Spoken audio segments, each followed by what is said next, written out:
போக்குவரத்து ஓய்வு பெற்ற பணியாளர்கள் அனைவருக்கும் சிங்காரம் வணக்கத்துடன் இந்த வீடியோ பதிவேற்றம் செய்கிறேன். இந்த வீடியோ நாளை மறுநாள், அதாவது 8ஆம் தேதி நம்மளுடைய கண்டெம்ட் வழக்கு மதுரை உயர்நீதிமன்றத்தில் வருகிறது. அது சம்பந்தமான சில இன்ஃபர்மேஷன்களை நான் உங்களுக்காக பதிவிட விரும்புகிறேன்.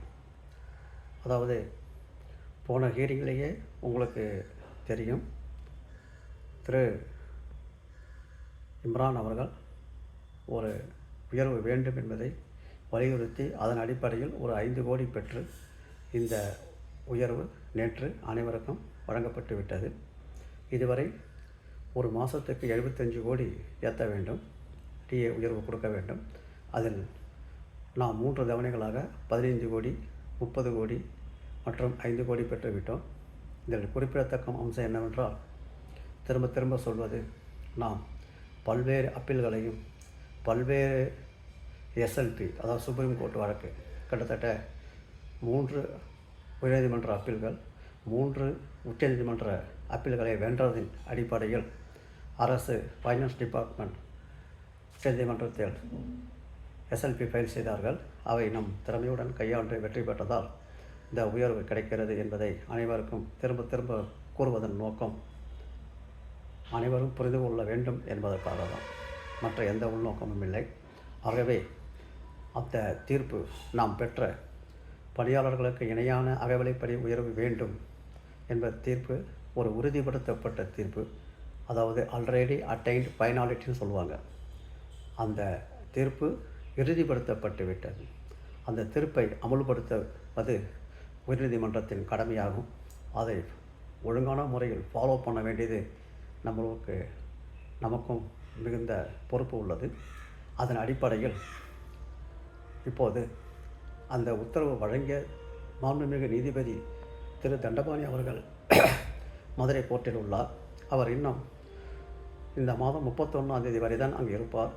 அதுக்கு பிறகு சென்னை மாற்றலாகி விடுவார். திரும்ப வருவதற்கு ஓராண்டு காலத்துக்கு மேலாகும் என்பதை கருத்தில் கொண்டு எப்படியாவது இந்த மீதமுள்ள 25 கோடி ஒரு மாதத்திற்கு வாங்கிவிட வேண்டும் என்பதை மிகவும் முனைப்புடனும் செயல்திறனுடனும் ஒரு உற்சாகத்துடனும் நாம் பணியாற்றுகிறோம்.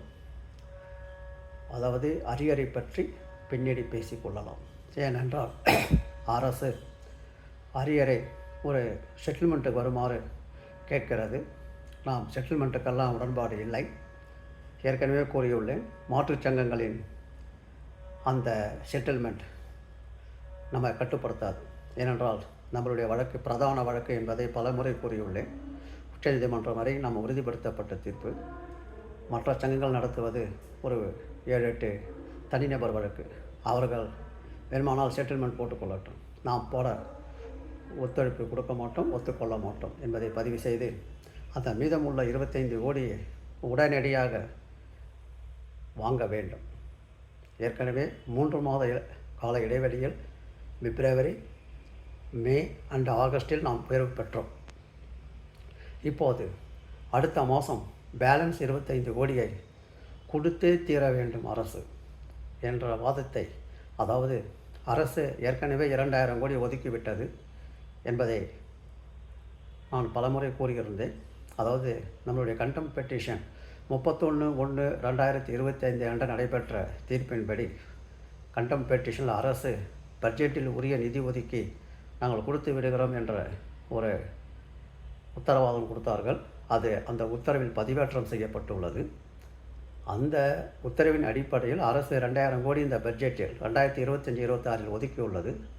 இன்னும் 50 கோடி மணிக்கு 600 கோடி கொடுத்து விட்டார்கள் வருடத்துக்கு. மீதம் இன்னும் 1400 கோடிக்கு மேல் உள்ளது. அதில் இந்த 25 கோடியை ஒரு மாதத்துக்கு கொடுத்தால் வருடத்துக்கு 300 கோடி வரும். அதற்கு நிதி ஒதுக்கப்பட்டு விட்டது.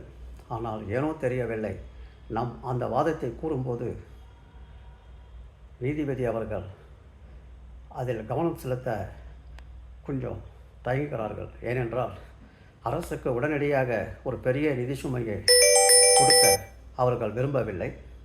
ஆகையால் படிப்படியாக கொடுக்க வேண்டும் என்பதையே இந்த உத்தரவுகள் காமிக்கிறது. எது எப்படி இருந்தாலும் நாம் அந்த ஒதுக்கப்பட்ட நிதியில் ஓராண்டுக்கு 2000 கோடி ஒதுக்கியிருக்கிறார்கள்.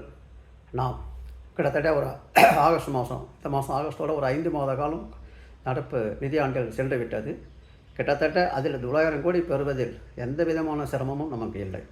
அதை வலியுறுத்தி அந்த மீதமுள்ள 1400 கோடியில் 25 கோடி உயர்வை உடனடியாக வழங்க வேண்டும் என்று நம்மளுடைய கடுமையான முயற்சிக்கு நாம் ஏற்கனவே ஒரு சீனியர் கவுன்சில் வைத்திருந்தோம். ஆனால் சில நிர்வாக காரணங்களுக்காக சென்னையிலிருந்து ஒரு சீனியர் கவுன்சில் நாம் வெள்ளியன்று வாதிடுவதற்கு ஏற்பாடு செய்துள்ளோம். ஒரு நல்ல முடிவை எதிர்பார்ப்போம்.